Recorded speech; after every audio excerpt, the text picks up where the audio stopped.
এই চ্যানেলে সম্প্রচারিত সকল খবরই সচেতনতামূলক এবং শিক্ষণীয়, কোনো কিছুই প্রভাবিত নয়। থ্রেট কালচার অব্যাহত এই রাজ্যে।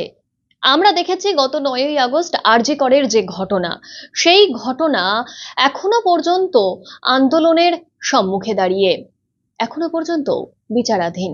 আসল দোষীদের এখনো পর্যন্ত খুঁজে পাওয়া যায়নি। তবে এই ঘটনা চলাকালীনই, এই আবহেই আমরা দেখছি এ রাজ্যের কোনায় কোনায় আরো ঘটনা এরকম উঠে আসছে, যা শিহরণ জাগানোর মতো। ঠিক সেরকমই আবারও মালদায় এমন চিত্র দেখা গেল, যেখানে থ্রেট কালচার কিন্তু অব্যাহত। মালদার মানিকচক থানার ঘটনা।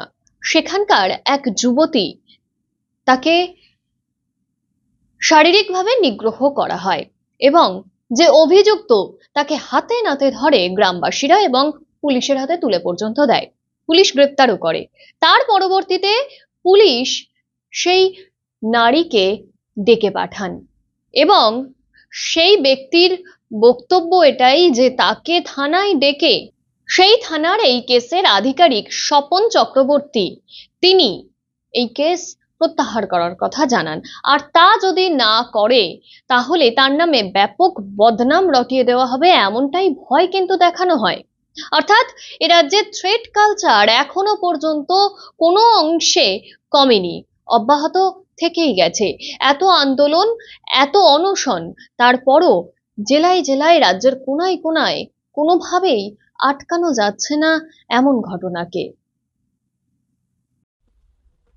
যে অভিযোগের কথা আপনারা বললেন, যেহেতু অভিযোগ হয়েছে, অবশ্যই অ্যাকর্ডিং টু ল এটা ইন্টারোগেশন হবে এবং কেস হবে।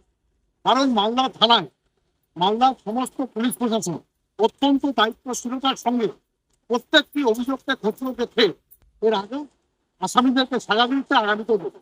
কারণ বাংলায় রুল অফ ল এস্টাবলিশড আছে বলে জননেত্রী মুখ্যমন্ত্রী মমতা বন্দ্যোপাধ্যায়ের নেতৃত্বে সারা বাংলার মানচিত্রে যে কোনো অপরাধ সংঘটিত হলে এখানে আসামিরা সাজাপ্রাপ্ত হয়। আর বিজেপির কে কি বললো তার পিছনে দৌড়ে লাভ নেই। কারণ আপনারা যদি লক্ষ্য করে দেখেন, উত্তরপ্রদেশ থেকে শুরু করে মহারাষ্ট্র, সমস্ত জায়গায়, মণিপুরে, যেখানে আসামিরা তারা সাজাপ্রাপ্ত হয় না, মহিলা রেপ হয়ে যাওয়ার পরেও সেখানকার আসামিরা ওপেন দিবালোকে ঘুরে বেড়ায়। যেখানে মণিপুরের মাটিতে মহিলাদেরকে উলঙ্গ করে ঘোরানোর পরেও সেখানে দোষীরা সাজাপ্রাপ্ত হয় না। দিল্লির বুকে ক্রীড়ামোদী মানুষরা, আমাদের যারা ক্রীড়াবিদ, তারা নির্যাতিত হলেও সেই মানুষ, আসামিরা দোষী বলে সাব্যস্ত হয় না। বিজেপি যত কম কথা বলে তত ভালো। বাংলার বুকে, বাংলার রাজনৈতিক মানচিত্রে মুখ্যমন্ত্রী রুল অফ ল এস্টাবলিশড আছে বলে, আইনের শাসন সুপ্রতিষ্ঠিত আছে বলে বাংলায় বারবার মানুষ প্রমাণ করেছে বাংলার মানুষ মমতা বন্দ্যোপাধ্যায়ের পক্ষে আছে, বাংলার মানুষ মামাটি মানুষের পক্ষে। আমাদের এখানে রাজ্য সরকারের যে পুলিশ, তার তৃণমূলের তোষামত করা, তোলা ছাড়া আর কোনো কাজ নেই। আমরা বারে বারে একটা জিনিস দেখতে পাচ্ছি যে আজকে এই পরিস্থিতিতে কুলতুলির কাণ্ড ঘটলো, আরজি করের কাণ্ড ঘটলো, পুলিশের একটাই কাজ হয়েছে তোলা, প্রমাণ লোপাট করা, এফআইআর না নেওয়া। আর এখন আমরা দেখছি যে এফআইআর প্রত্যাহার করারও থ্রেটেনিং পুলিশ দিচ্ছে। একটা অদ্ভুত অবস্থা সারা পশ্চিমবঙ্গে সৃষ্টি হয়েছে এবং গোটা প্রশাসনটা যে পচে গেছে, এটা কিন্তু আমরা স্পষ্ট মানুষের চোখে দেখা যাচ্ছে।